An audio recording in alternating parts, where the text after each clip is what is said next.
matter which track you're at, which corner you're going through, what you have to do is basically the same.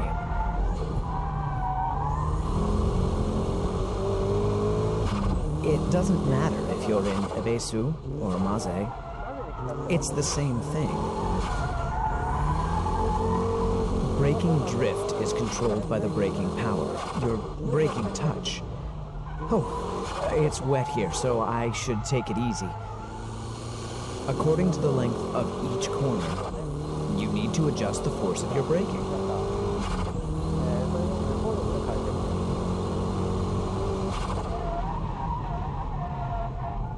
I went into that corner too fast.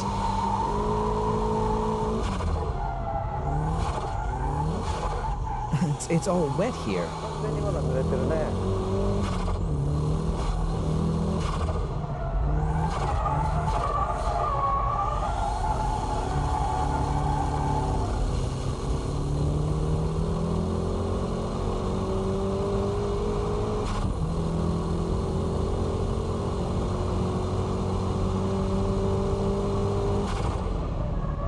See? I'm doing the same thing. No matter where I go, this is how I do it. But remember, you have to adjust your speed, braking power, and steering angle for each corner. What do you do when it's all wet like this? Just pull the old e-brake.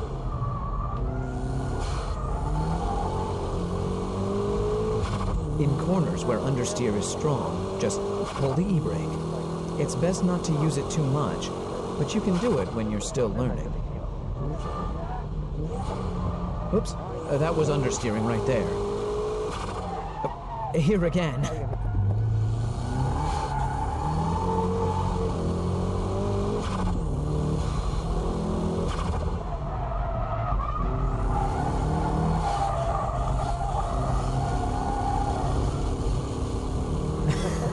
My drifting is a bit wild, isn't it?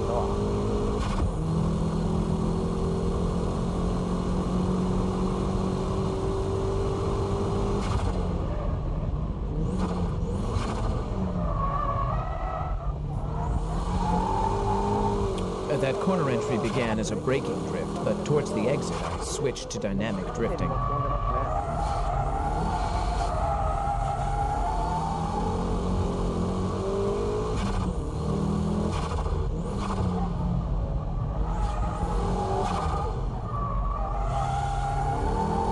Here I'm power drifting at the exit.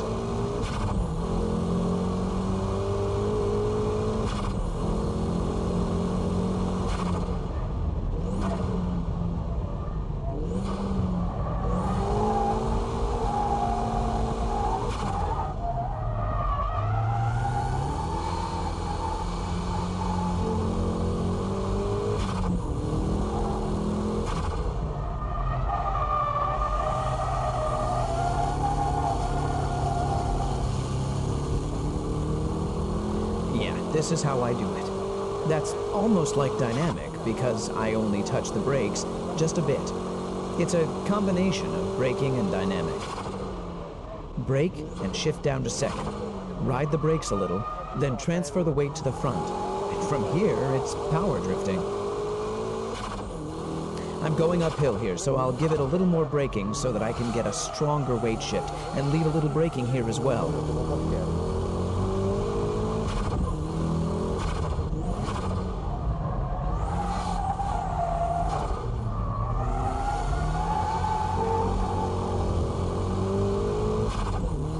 On the S-curves, the faint drift should be used.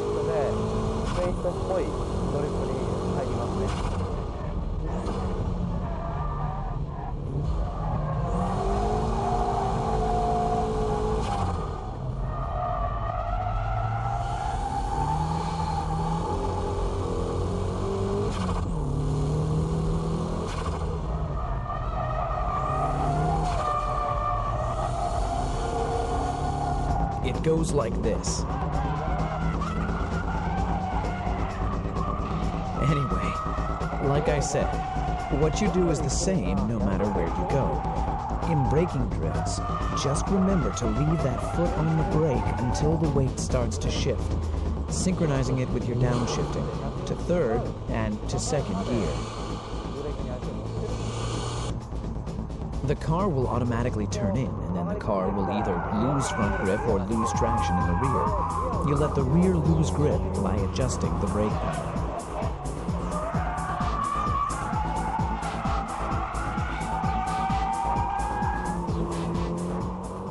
Let's check out how the S14 is acting on this final corner from the outside camera. This well-balanced S14 Silvia goes into braking drift by a light touch of braking and smooth steering work.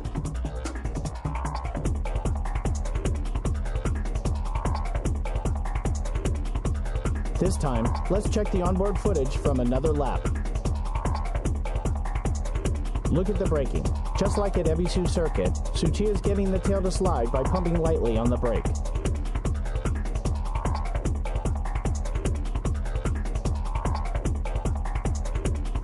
As Tsuchiya countersteers, the G-balls are intact and moving towards the rear very smoothly. A beautiful drift must have smooth weight transition. Pay attention.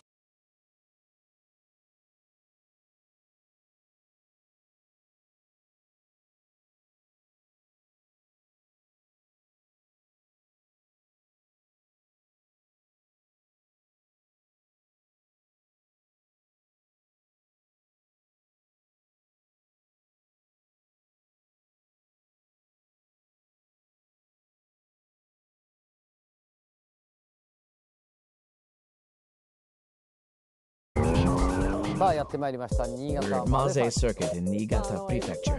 I hope you understood the basic techniques that I showed you at Ebisu. Here at Maze, we're going to be applying those basic techniques to high-level drifting.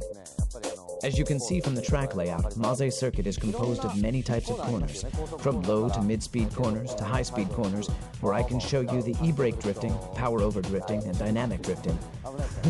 Well, the dynamic is too dangerous here, so we'll try a combination of the brake drifting and dynamic.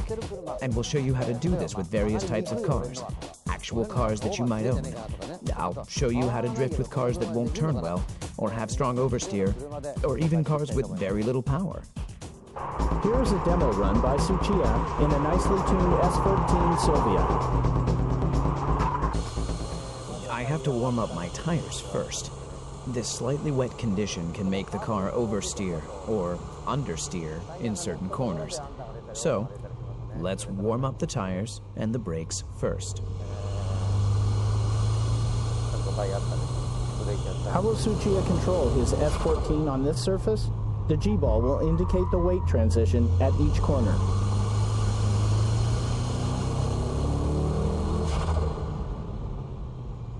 It's wet here, so I'll just pull the e-brake to avoid the understeer.